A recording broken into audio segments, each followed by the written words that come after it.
भारत में UPSC civil सेवा परीक्षा ये सिर्फ एक एग्जाम नहीं है, ये एक एहसास है, एक जुनून है। हर साल लाखों लोग इस सपने के पीछे भागते हैं, पर जानते हैं हर किसी की कहानी बिल्कुल अलग होती है। तो चलिए आज हम एक ही सपने की दो एकदम जुदा जुदा कहानियों को देखते हैं। सब कुछ ना बस इसी एक एहसास से शुरू होता है, वो बचपन वाला यकीन कि ये वर्दी बस मेरा ही इंतजार कर रही। तेरा बाप यहाँ छोड़कर गया था कि तेरी माँ? और यही वो जुनून है जो न जाने कितने लोगों को इस मुश्किल लंबे सफर पर ले आता है। तो हमारी पहली कहानी एक ऐसे उम्मीदवार की है जिसने यूपीएससी की तैयारी को एक कॉमेडी शो ही बना दिया। ये यूपीएससी की उस सीरियस दुनिया पर एक बहुत ही मजेदार और मजाकिया नजर है। इनकी स्ट्रैटेजी तो देखिए, एकदम उल्टी गंगा बहा दी। इन्होंने तैयारी शुरू की सीधे इंटरव्यू से, क्योंकि इनको लगा कि ये सबसे आसान होगा, मतलब आमने सामने बैठकर बस बातें ही तो करनी है। इसमें क्या है? इसके बाद गाड़ी सीधे पहुंची मुखर्जी नगर। आप जानते ही होंगे, इसे यूपीएससी एस्पिरेंट्स का मक्का कहा जाता है। वो जगह जहां की गलियां किताबों से, अखबारों से और हाँ, मोमोज की खुशबू से पटी पड़ी है। एक ऐसी दुनिया जो किसी को भी अपने अंदर खींच ले। वहां उन्हें मिले एक प्रॉपर्टी डीलर जो ऐसी सीढ़ियों पर चढ़ाते गए ऐसा लगा जैसे वैष्णो देवी की चढ़ाई चढ़ रहे हों। और मंजिल एक पासपोर्ट साइज का कमरा और किराया पूरे 16,000 रुपए महीना। डीलर ने कहा, यहां मकान मालिक नहीं रहता, तुम किसी को भी ला सकते हो।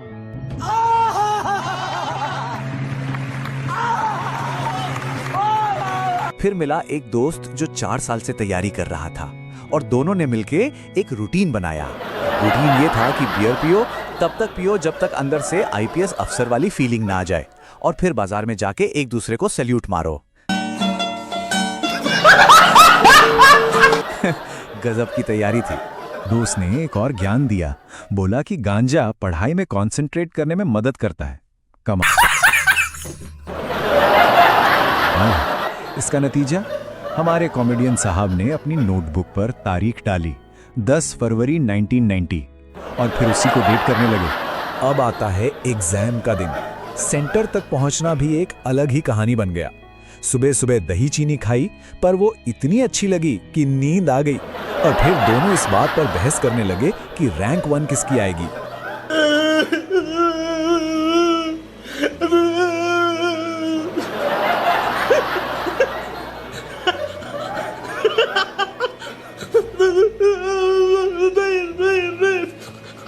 और आखिर में यह फैसला किया कि देश सेवा अगले साल भी की जा सकती है, और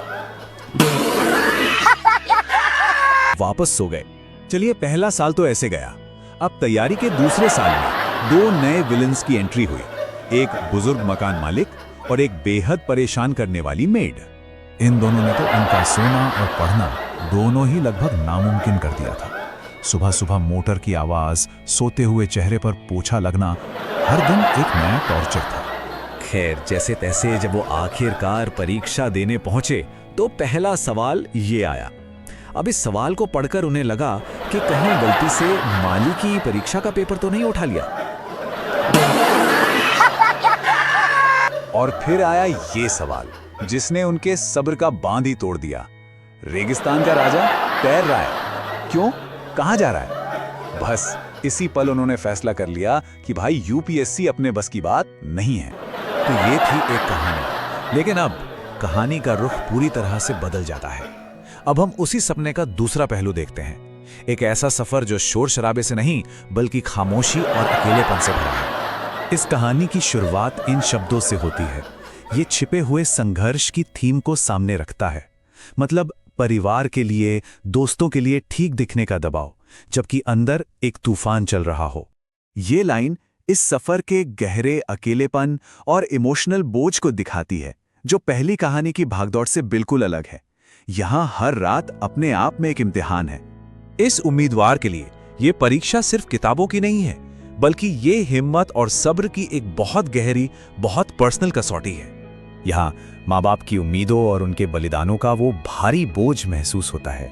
और जानते हैं, यही वो ताकत है जो हार मानने की सोच आने के बावजूद उम्मीदवार को आगे बढ़ाती रहती है। यही इस पूरी कविता का, इस पूरे संघर्ष का मूल संदेश है। टूटना पर हार ना मानना। यह मुश्किलों को सहने की कहानी है, लेकिन अपनी मंजिल से नजर हटाए बिना।